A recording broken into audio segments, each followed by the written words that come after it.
e vamos tirar lições de paternidade, porque Noé também era pai, né? Tinha 3 filhos, o Sem, o Cã e o Jafé. Então diz assim, aliás, o versículo 32 do capítulo 5, que antecede o capítulo 6 que eu vou ler, diz exatamente isso, que Noé tinha 500 anos e gerou Sem, Cã e Jafé. E aí diz assim, versículo 6, aliás, capítulo 6, primeiro versículo: quando as pessoas começaram a se multiplicar sobre a face da terra e tiveram filhos e filhas, os filhos de Deus viram que as filhas dos homens eram bonitas e tomaram para si mulheres, aquelas que entre todas mais lhes agradaram. Há uma polêmica aqui nesse versículo 2, porque esses filhos de Deus que viram as filhas dos homens e geraram filhos, há aquela possibilidade hermenêutica de que esses filhos de Deus aqui eram anjos caídos e os Nefilim, né?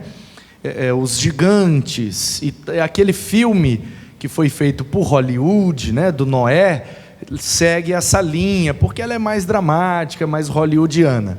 Mas a gente não entende assim não, a gente entende que filhos de Deus aqui, Benai Elohim, no original hebraico, são aqueles que eram servos de Deus, sabe, discípulos. Então são os descendentes de Sete, que é um filho de Adão que buscava a Deus, que era íntimo de Deus, que relacionava-se com Deus. Então Enoque, por exemplo, andava com Deus e já não era, e foi tomado, e Deus o tomou para si, e ele não experimentou a morte. Então filhos de Deus aqui são os descendentes dos homens que ainda buscavam a Deus, apesar de a corrupção ter se espalhado pela humanidade, e o pecado estava já operando de forma muito complicada. É por isso que quando eu ouço algumas pessoas dizerem: ai, você viu o que aconteceu, tal coisa aconteceu, ai meu Deus, o mundo está acabando, é o apocalipse, as coisas estão cada vez piores e tal. Não. Isso aí a mídia tenta vender essa ideia, porque é para dar ibope. Mas a verdade é, como nós vimos no culto passado, em Gênesis 3, a partir do momento em que o pecado entrou na humanidade, caiu, acabou. Então, Gênesis 3, o homem pecou. Gênesis 4, o que acontece? Um irmão matou o outro na facada. Você quer notícia pior do que essa? Se sair na capa do jornal de amanhã, olha, 2 irmãos que tinham um escritório de advocacia em Vitória se desentenderam e um matou o outro na facada. 2 irmãos que tinham um comércio se desentenderam e um matou o outro na facada. Se sair essa notícia na capa do jornal de amanhã, a gente se escandaliza. Meu Deus, misericórdia, um irmão matou o outro na facada por inveja. Oh, o mundo está acabando. Não, meu querido, não. Desde que o pecado entrou, está desse jeito. Entendeu? O homem pecou, Gênesis 3. Qual é a próxima cena? Um irmão matou o outro na facada por inveja. Caim matou Abel. Então a depravação, a corrupção, a imoralidade humana, ela está presente desde que o pecado entrou.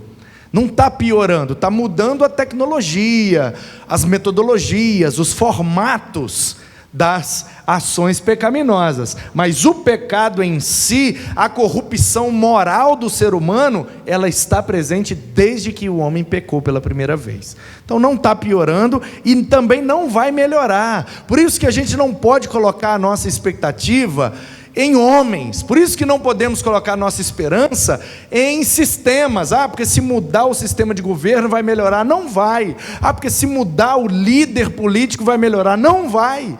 Porque se mudar, não vai, irmão, não vai. Só tem um jeito de melhorar: Jesus voltando, estabelecendo o seu reino e nós na eternidade com Ele. Aí sim não tem choro, não tem lágrima, não tem sofrimento, não tem injustiça, não tem corrupção, não tem nada. Essa é a nossa esperança.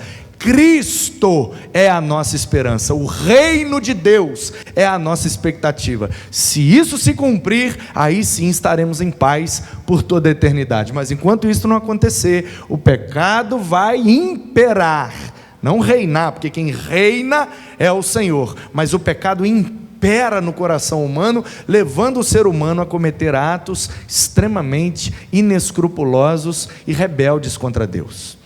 Então o que nós estamos vendo aqui é, 2 capítulos depois, pecou no capítulo 3 ou 4, 5, começando o 6, o negócio já está generalizado.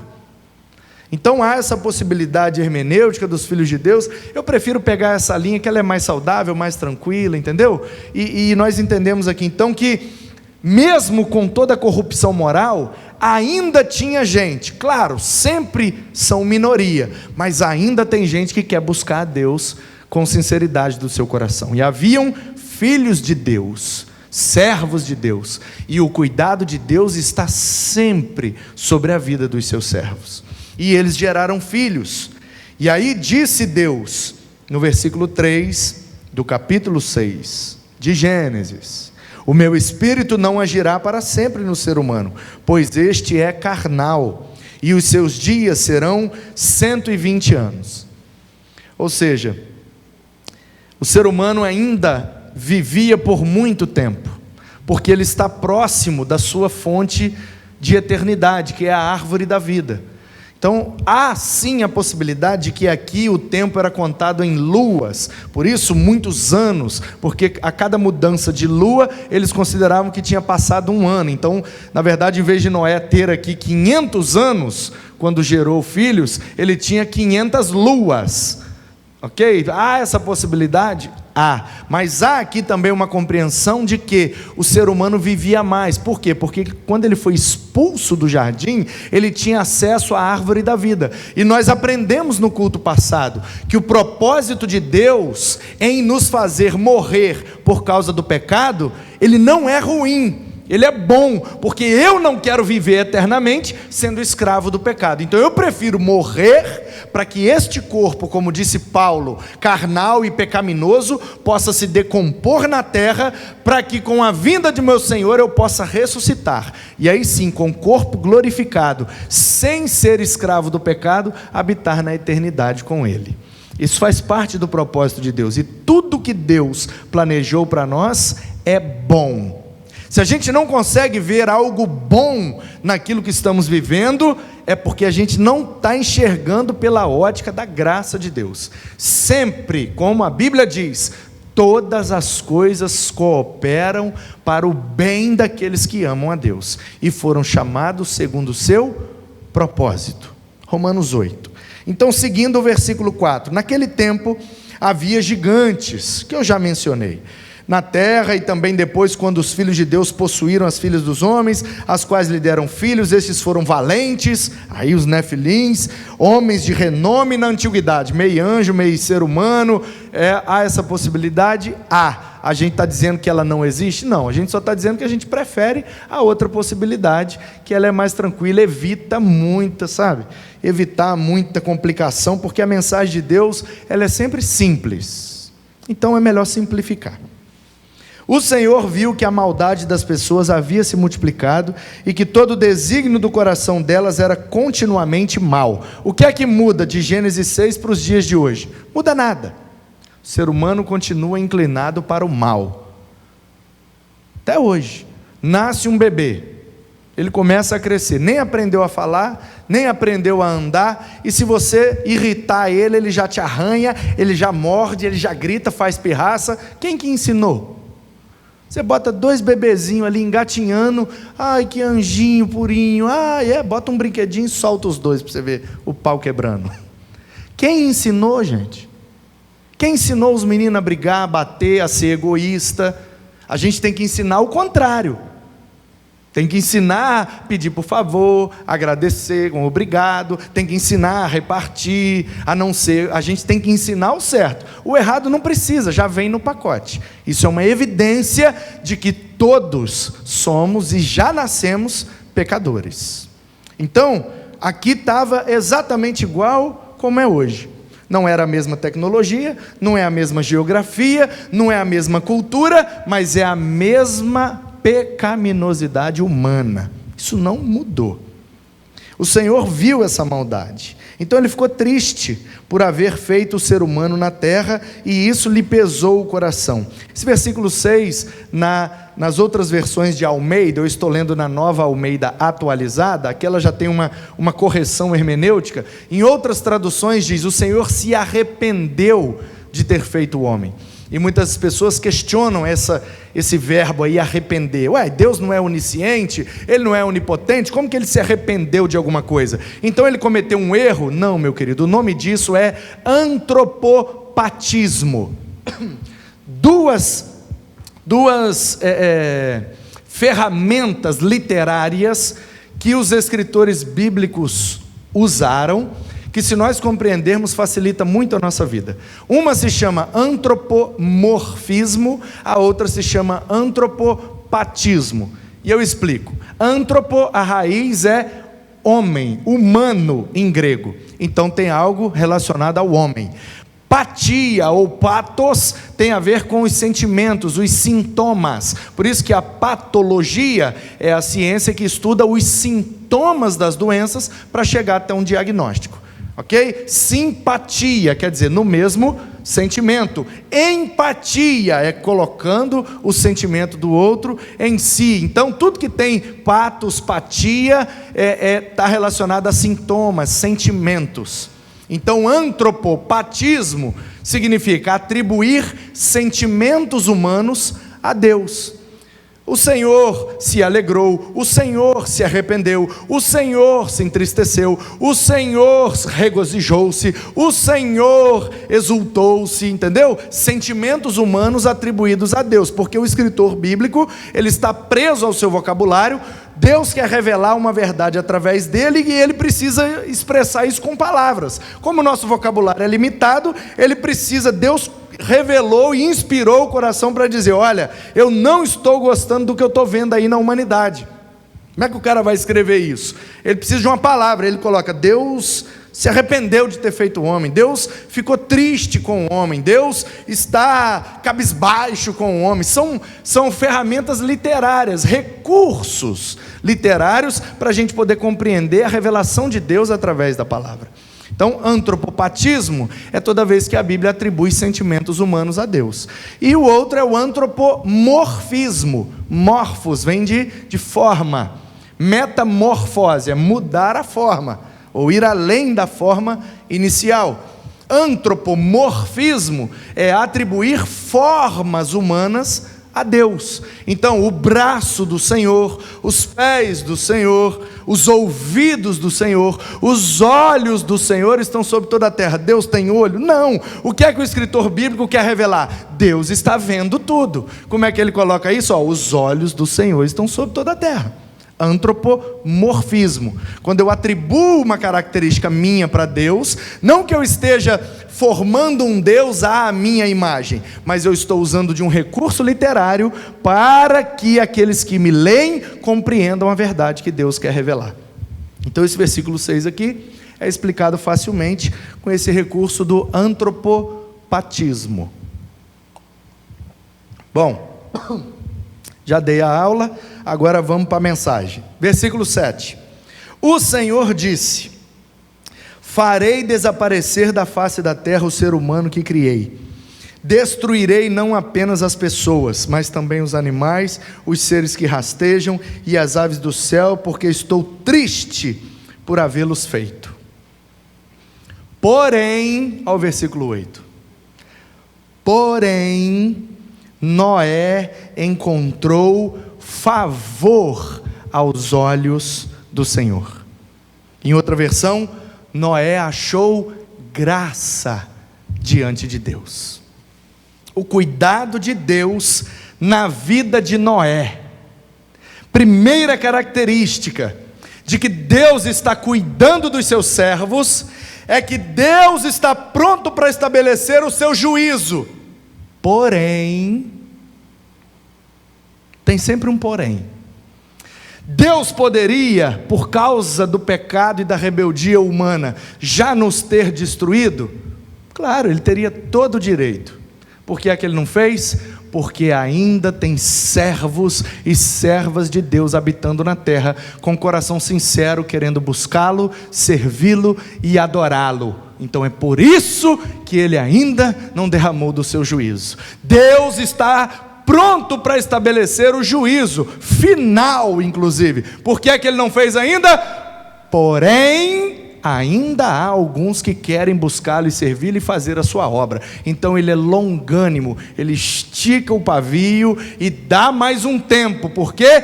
Porque nós seremos instrumentos de salvação para aqueles que ele quer salvar. Deus iria destruir tudo, porém Noé encontrou a graça de Deus. Quando nós nos abrimos para sermos cuidados por Deus, a primeira coisa que a gente experimenta é a graça de Deus. Quando a gente reconhece que é um favor que nós não merecemos. Eu não merecia ser salvo, Noé não merecia ser salvo daquela tempestade, naquele dilúvio. Por que é que ele foi? Porque ele achou graça diante de Deus. O favor imerecido do Senhor estava sobre a vida de Noé. Essa é a primeira convicção que a gente tem que ter. Nós erramos, nós falhamos, não somos perfeitos. Porém, todos os dias, continuamos, assim como Noé, encontrando graça diante do Senhor. E o favor de Deus está sobre a vida daqueles que o servem. Aleluia! E ele gerou filhos, e ele era um homem justo, íntegro, entre os seus contemporâneos. Noé andava com Deus. Essa frase é muito importante, muito simples e ao mesmo tempo muito complexa e muito profunda. O testemunho daqueles que viviam com Noé era: esse cara anda com Deus. Perfeito ele não é, especial ele não é, ele tem 2 pernas e 2 braços igual a todos, mas ele tem um negócio: ele anda com Deus. Ele anda com Deus. Com quem que você anda, meu querido? Como que nós somos com... o fulano que anda com o Beltrano, sei quem é. O Beltrano que anda com... sei. A gente às vezes é conhecido por aqueles com quem nós andamos. Noé era conhecido como aquele que andava com Deus. Esse é um sinal de que nós somos servos e estamos debaixo dos cuidados de Deus. Quando a gente reflete isso, andando com Deus, fazendo de Deus a nossa melhor companhia. A gente pode ter amigo? Pode. A gente pode andar rodeado de gente? Pode. Mas o que a gente não pode é perder essa característica: andar com Deus. Deus precisa ser a nossa melhor companhia. Ele gerou 3 filhos, Sem, Cã e Jafé. A terra estava corrompida à vista de Deus e estava cheia de violência. Deus olhou para a terra e eis que estava muito corrompida. Todos os seres vivos haviam se corrompido no seu caminho e a terra estava toda corrompida. Então Deus disse a Noé: resolvi acabar com todos os seres humanos, porque a terra está cheia de violência, por causa deles eu destruirei juntamente com a terra. Faça uma arca de tábuas de cipreste e etc, etc, etc. Você conhece a história. E Noé fez aquele caixotão enorme de madeira, e Deus enviou os animais, eles entraram e foram salvos dentro daquela arca. Eu quero que você imagine uma coisa. Eu quero que você imagine você, sua família, dentro de um caixotão de madeira, cheio de animais, por centenas de dias. Não tem janela, não tem fresta, não tem porta, porque não pode entrar água, é tudo fechado. Um casal de cavalo, um casal de boi, um casal de cachorro, um casal de gato, um casal de tartaruga, um casal de jacaré, você imagina. Eu, minha mulher, meus 3 filhos e minhas 3 noras, centenas de animais, comendo, urinando, defecando, e aquilo tudo fechado, lacrado para não entrar água. Será que foi agradável? Passar quase 400 dias com aqueles animais ali dentro, sem tomar banho, não tinha pet shop, não tinha levar para passear lá na rua, para fazer as necessidades, depois voltar limpinho, não tinha, era tudo ali dentro. Certamente que não foi agradável, mas certamente que Noé preferia estar com as mazelas de dentro da arca do que estar fora morrendo afogado. Sim ou não? O que é que você prefere? Estar lá dentro com os animais ou estar do lado de fora morrendo afogado? Assim é a igreja, meu irmão. A igreja é um dos artifícios que Deus usa para cuidar dos seus servos. Ah, mas a igreja não é perfeita. Não é. Ah, mas a igreja tem problema. Tem. Ah, mas é complicado, é difícil a convivência, porque é igualzinho dentro da arca. Mas eu prefiro estar aqui dentro com essas mazelas do que estar lá fora morrendo afogado. O que é que você prefere? Ou você acha que lá fora também não tem problema? Ah, a igreja tem fofoca. Tá, no seu serviço lá não tem não? Ah, na igreja tem falsidade. Ah, lá na escola sua não tem falsidade não? Ah, na igreja tem injustiça. Ah, lá no seu bairro não tem não? Somos humanos, queridos. Você viu aqui, ó? Toda a terra está corrompida por causa do pecado. Deixamos de ser pecadores só porque somos membros da igreja? Não. Porém,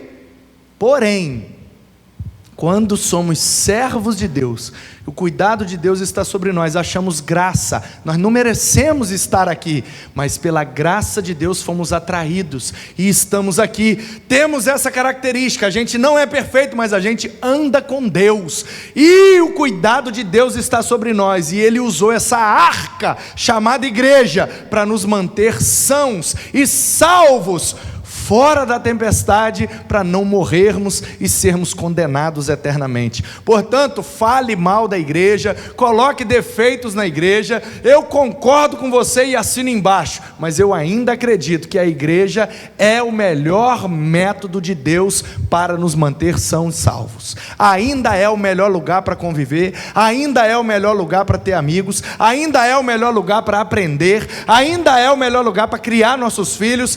Tem defeito? Tem, mas ainda é o melhor lugar. Prefiro estar dentro da arca com aquele monte de problema do que estar do lado de fora morrendo afogado. Tome sua decisão, meu querido. Ei, você que diz que não é da igreja porque a igreja tem defeitos, pode vir, tem lugar para mais um.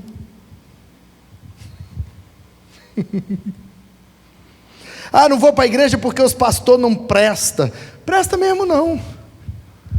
Mas se você quiser vir, tem lugar para mais um. Ou você acha que você presta?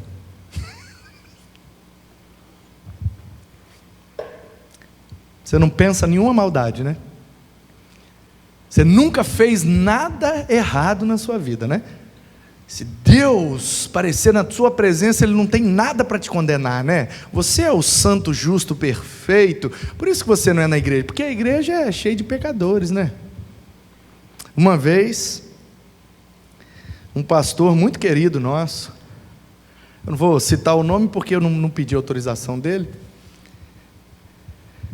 ele disse que estava acordando um domingo pela manhã, 6 e pouca da manhã, fazer o café, arrumar os meninos, ir para a igreja e tal. O telefone da casa dele tocou.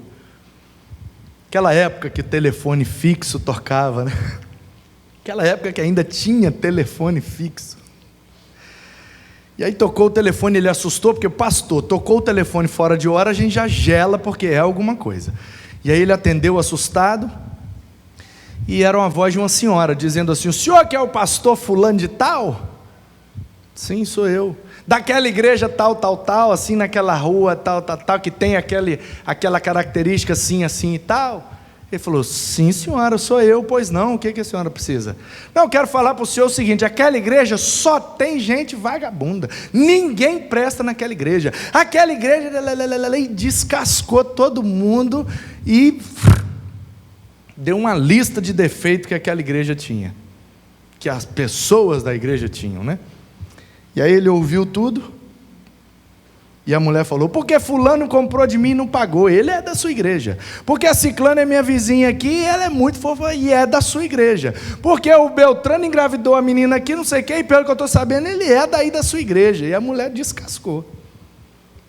Aí quando terminou, o pastor perguntou para ela: olha só, glória a Deus, hein? Glória a Deus. Aí ela: ué, ô pastor, agora eu sei porque que essa igreja está desse jeito, o senhor não tem juízo na cabeça, eu te falei um monte de defeito e o senhor dá glória a Deus? Ele: claro, glória a Deus por 2 motivos.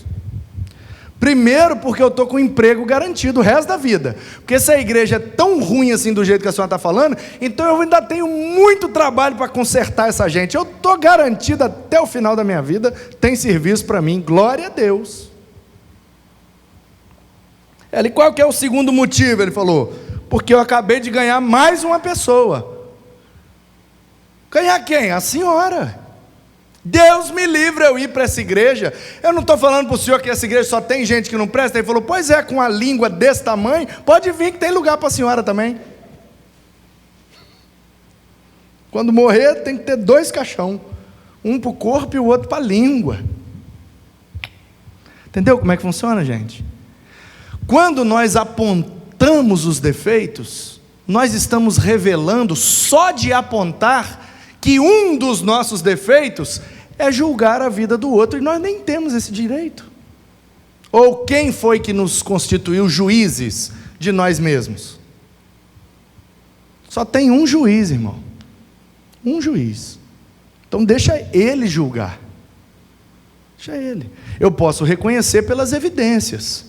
Pelos frutos se reconhece as árvores. Agora, julgar, dizer vai, não vai, é, não é, presta, não presta, não. Só Deus tem essa capacidade. Então deixa Deus ser Deus. Qual é o nosso papel? Reconhecer a nossa limitação, aceitar a graça sobre nós, nos abrir para o cuidado de Deus e aceitar os métodos que Deus usa para cuidar da gente, ainda que sejam métodos desagradáveis. Conviver na igreja é muito agradável. Eu já vivi vários momentos extremamente agradáveis na igreja. Hoje à noite, por exemplo, é um momento. Eu vou contar essa história aqui para o resto da vida. Um dia, lembra, naquele ano de 2020, que a gente teve aquela pandemia do coronavírus? Pois é, estava lá em Guaranhuns, numa reforma, uma obra e tal, e a igreja estava fechada, os cultos eram online, de repente entrou uma dona lá, e como é que era o nome dela? Acho que era Silvia, era Sandra, um negócio assim, e Deus foi lá, irmãos, e era uma visitante, ela entrou, eu nem sabia quem ela era, não sabia quem eu era, eu sei que Deus falou, e antes da mensagem, no momento do louvor, eu fiz um apelo, a mulher foi lá na frente, levantou a mão, aceitou a Deus como Senhor da vida dela. Olha que bênção, e vou usar essa história para o resto da vida, um momento agradável que eu pude viver. Vários outros extremamente agradáveis. Agora, de vez em quando tem uns momentos agradáveis também. Fazer o quê? Ou você no seu casamento nunca teve nada desagradável, ou você no seu trabalho nunca teve nada desagradável, ou você na faculdade nunca teve nada desagradável. Pois é, a gente vive coisa desagradável no emprego e não pede conta por isso. A gente engole porque eu preciso do emprego. Então por que eu vou pedir conta da igreja porque eu vivi um ou outro momento desagradável? Não, eu vou continuar, vou perseverar, vamos para frente. Pede perdão, perdoa, vida que segue. Ah, mas se não quiser perdoar, vida que segue assim mesmo. Cada um dará conta de si ao Senhor. A gente persevera, a gente insiste, persiste, vai adiante. Por quê? Porque a igreja é um sinal de que Deus está cuidando de nós, apesar das coisas desagradáveis. Eu prefiro estar aqui dentro, porque lá fora também é desagradável. A diferença é que dentro a tempestade não nos alcança, não para nos causar danos, porque o Senhor cuida e protege a nossa vida. E aí vem o dilúvio, capítulo 7. e chove com força, e Noé entra com a família dele. É assim que Deus cuida de Noé, com a arca, e é assim que Deus cuida de nós, com a igreja. E as águas prevaleceram sobre a terra durante 150 dias. Capítulo 8. Então Deus se lembrou de Noé e de todos os animais que estavam com ele na arca. Isso aqui é uma outra característica, é um outro antropopatismo, porque quando a Bíblia diz assim, Deus se lembrou, dá aquela impressão, será que Deus então tinha se esquecido de Noé? Como assim Deus se lembrou de Noé? Mandou água, Noé dentro da arca, e Deus foi lá conversar com os anjos e tal, e de repente, igual uma cozinheira que esquece um arroz no fogo, igual uma mãe que esquece o menino lá no chuveiro e, ai meu Deus, o fogo, a panela, o menino, é como se Deus fosse assim, entendeu? Como se ele não fosse onisciente, e ele esqueceu, teve um lapso lá no céu, e ele de repente, gente, o Noé na arca, e aí ele se lembrou de Noé. Não é nesse sentido, não é se lembrar no sentido de que ele pode por acaso esquecer-se de nós. O sentido aqui é o seguinte: e chegou o tempo do propósito de Deus. Deus se lembrou, quer dizer, chegou a hora certa dele agir. E Deus se lembrou do seu povo no Egito. E Deus se lembrou, quando a Bíblia diz Deus se lembrou, não é no sentido que ele poderia esquecer, é no sentido de que, chegou a hora certa dele agir. E aí, quando chega a hora certa do Senhor agir, é quando a Bíblia chama, nessa expressão metafórica, antropopática, ele se lembra de nós. Meu querido e minha querida, eu quero te dizer nesta noite, ele não se esqueceu de você, ainda só não chegou o momento certo, porque debaixo do céu, para todas as coisas, há um tempo determinado por Deus. Enquanto não chegar o tempo que ele determinou, ele não fará, mas só que de repente ele faz. Deus se lembrou de mim, mas não que ele tinha se esquecido, é porque chegou a hora certa. E Deus não atrasa, meu querido, Deus não atrasa, ele vai fazer na hora certa, para que o nome dele seja glorificado. Você se lembra de Lázaro? Mandaram avisar Jesus que ele estava doente. Jesus falou, beleza, eu estou indo, e não foi, e ele morreu. Passou um dia, passou 2 dias, passou 3 dias, no 4º dia ele chegou. Então eu vim visitar o Lázaro. Jesus, está atrasado. Estou atrasado, por quê? Não, porque já morreu. Não, então bora lá no cemitério. Cemitério fazer o quê, Jesus? O senhor está surdo? Morreu. Não, vamos lá no cemitério, eu vim ver o Lázaro. Jesus, o senhor não está entendendo, o senhor chegou atrasado, ele morreu.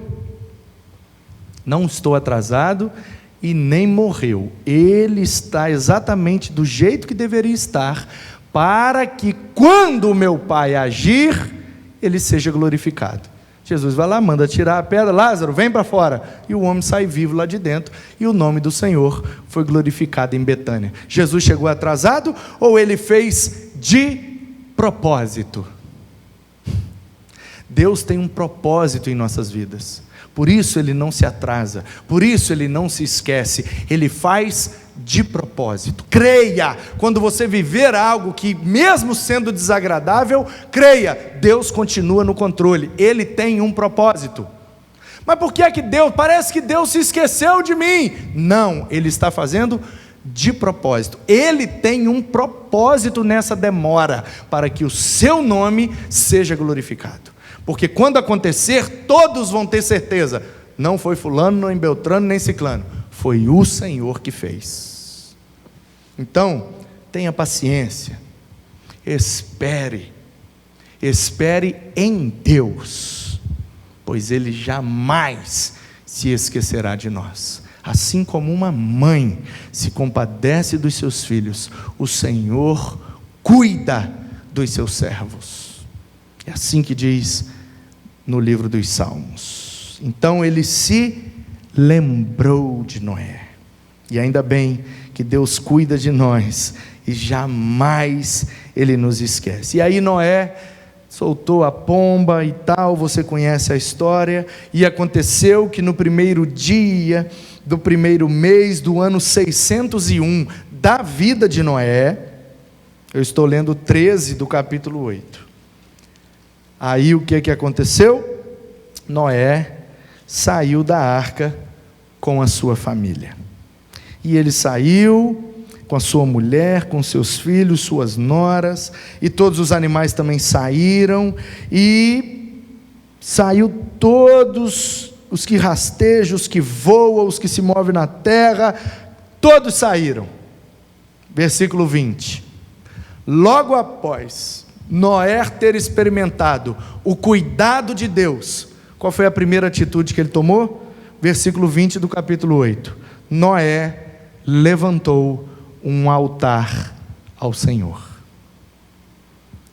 Uma outra característica de quem serve a Deus e vive debaixo do seu cuidado, está sempre disposto, assim que possível, a levantar um altar de adoração.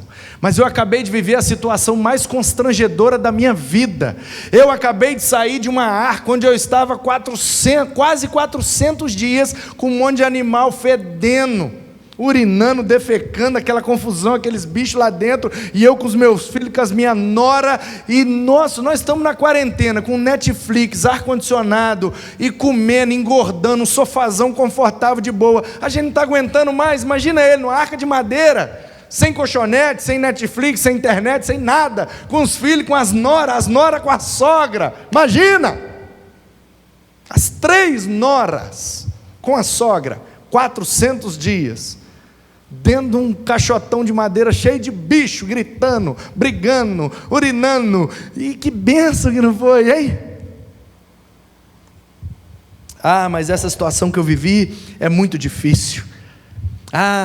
Eu vou abandonar Deus, eu nunca mais vou valorizar Deus. Como é que Deus permite que eu era justo, eu era íntegro, eu era o único que prestava na minha geração, como é que Deus permitiu eu viver um negócio desse? Eu também não quero mais saber desse Deus não, eu vou servir os outros deuses aí, vou caçar um Deus dos amorreus, dos filisteus, dos cananeus, qualquer um que aparecer, eu não quero saber mais desse Deus aí não, o Deus do Adão, o Deus do Enoque, o Deus do Sete, diz que era um Deus bondoso, e ele me botou na arca com esse monte de bicho, com as minhas noras brigando com a minha esposa, aquela confusão. Agora que eu saí dessa arca, eu vou tomar conta da minha vida, não quero mais saber de Deus. O que é que Noé fez? Eu vou levantar um altar de adoração. Por quê?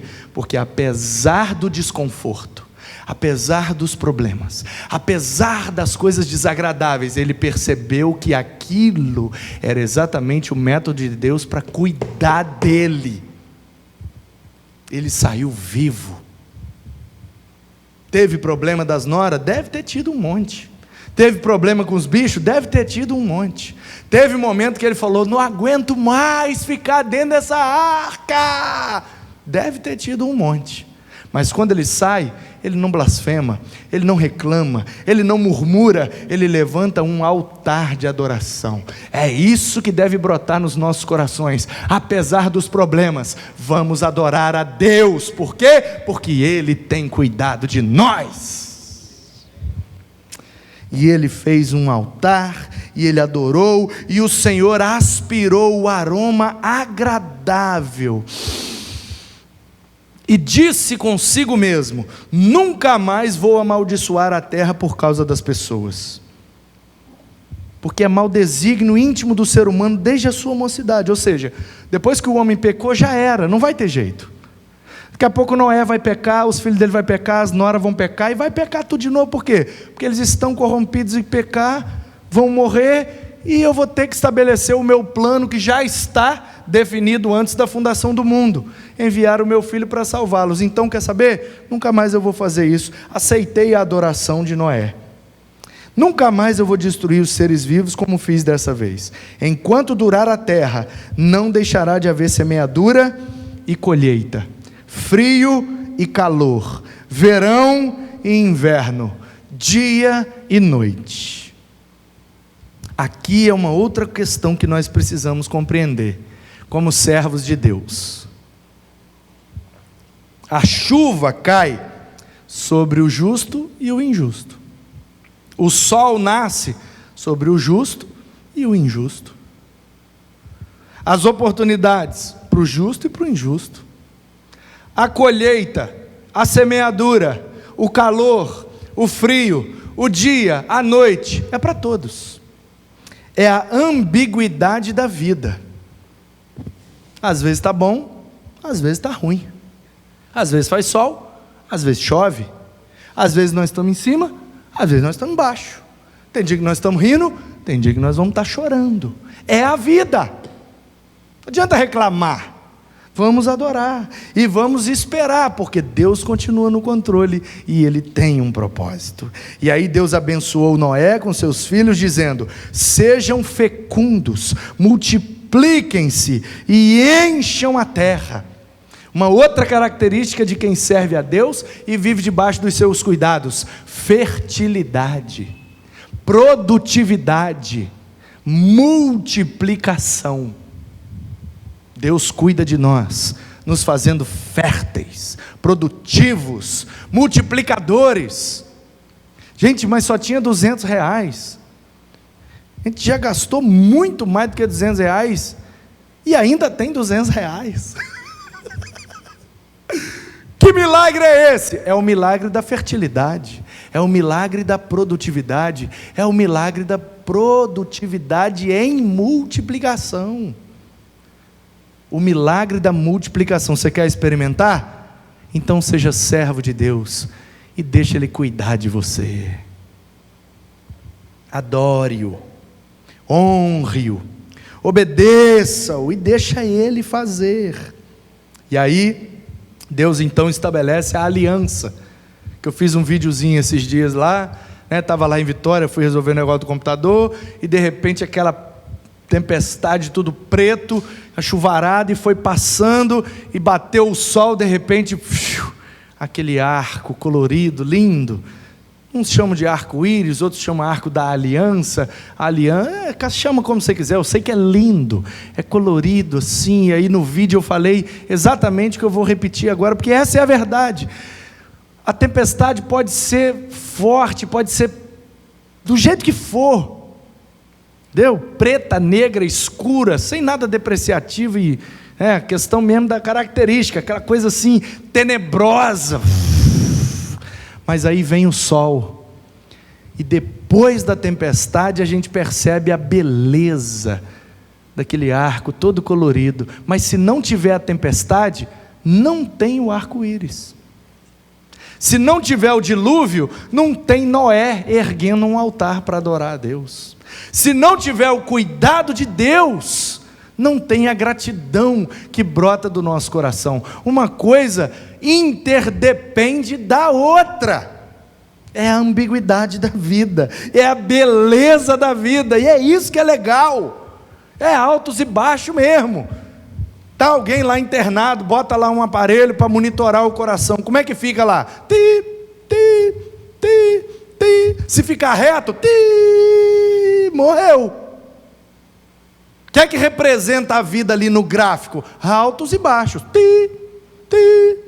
Enquanto tiver alto e baixo é porque está vivo. É assim mesmo, normal. Se ficar reto, pi, morreu. Entendeu? É a vida, vai uma hora está para cima, toda para baixo, é a vida, é bela, e a gente tem mais é que se alegrar, e glorificar, e multiplicar, e deixar Deus estabelecer a sua aliança conosco. Ele cuida, Ele guarda, Ele protege, e Ele ainda dá umas coisas bonitas para a gente admirar, no meio dessa jornada, que às vezes será tenebrosa. E aí, sendo Noé agricultor, versículo 20 do capítulo 9, ele plantou um pé de uva, bebeu do vinho, embriagou-se e ficou nu dentro da sua tenda. Não estou dizendo? Noé é um homem justo e íntegro. Ele é o melhor da geração dele. Vamos salvar só ele. Beleza. Joga na arca com os animais, terminou o dilúvio, sai, faz um altar, adora, agradece, fertilidade, fecundação, multiplicação. E agora, felizes para sempre? Não. Ele vai plantar um pé de uva, vai amassar a uva, vai deixar ela fermentar, vai tomar, vai ficar doidão e vai fazer feio na frente da família. Tirou a roupa e ficou peladão. Uhul! Ô Noé, faz isso não, meu querido. Acabou de sair da arca, já está vacilando. Fazer o quê? Pecador, né? Ainda ficou nu na frente dos filhos, que naquela época, se hoje já é um negócio, imagina. Hoje, um pai de família, dia dos pais. Aí os filhos foram, levaram presente. Vamos fazer um churrasco? Vamos. 3 filhos, as 3 noras, o pai com a Dona Maria lá, e come churrasco e tal, e ninguém sabia. Aí ele ia lá dentro, vou no banheiro. Aí ele escondeu uma meiota lá, ia lá dentro e voltava meio alegrinho. Daqui a pouco ele ia lá e pegava a meiota. Uma hora ele subiu e ele arrancou a roupa e chegou na frente das noras dos meninos. Uhul! Hoje em dia você ia olhar e falar: que é isso, pai? Já dava aquela, eita, não, aí já passou do limite. Pós-modernidade, liberou geral. Hoje ainda seria escândalo, imagina aqui. Arrepiou todo mundo, meu Deus, meu pai ficou doido. Arrancou a roupa. Não, ele está doidão de vinho, está doidão, chapou o coco. O homem andava com Deus, justo, íntegro. O único que foi salvo, adorou a Deus, Deus aceitou a adoração, respondeu com aliança. O que é que ele faz? Se embriaga. E o que é que isso aqui revela? Que Deus continua cuidando, mesmo quando a gente comete os nossos vacilos. Que assim somos nós. A gente acerta e erra. Às vezes acerta, às vezes erra. E Deus não muda. Ele não é bonzinho quando a gente acerta e malvado quando a gente erra. Ele é justo e amoroso em todo tempo, disposto a nos perdoar. Noé vacilou como pai, Noé vacilou como marido, Noé vacilou como servo de Deus, para mostrar para mim e para você, que Deus não exige perfeição. Ele só exige um coração disposto a adorá-lo, a servi-lo e a aceitar os seus desígnios e os seus propósitos. Quando Ele tem um propósito em nossas vidas, Ele cumprirá, apesar das nossas fraquezas, falhas e limitações. Noé não foi um pai perfeito, Noé não foi um servo perfeito, não foi um marido perfeito, não foi um sogro perfeito. Mas nada disso muda o fato dele ter sido escolhido por Deus, usado para salvar a sua família, ser alvo da graça e do cuidado de Deus. Nada disso tirou que a sua adoração chegasse diante de Deus, que Deus estabelecesse através dele uma aliança perpétua. É isso que nós precisamos entender e crer. Deus continuou cuidando do Noé, apesar das suas imperfeições. Deus vai continuar cuidando da gente, apesar das nossas imperfeições. Ele nos botou dentro dessa arca chamada igreja, para cuidar de nós, para nos manter sãos e salvos. Vamos adorá-lo, vamos servi-lo, e deixa Ele cuidar da gente, porque afinal, Ele sabe o que faz. A gente aqui não sabe nem o que fala, mas Ele sabe o que faz. Creia em Deus, confie em Deus, porque Ele cuida de nós. Se Ele cuidou de Adão, se Ele cuidou de Noé, Ele cuida de mim, Ele cuida de você. Que sejamos sempre alvos da sua graça, do seu favor, do seu cuidado. Que Ele seja louvado, adorado e engrandecido para a glória dele mesmo, em nome de Jesus. Amém.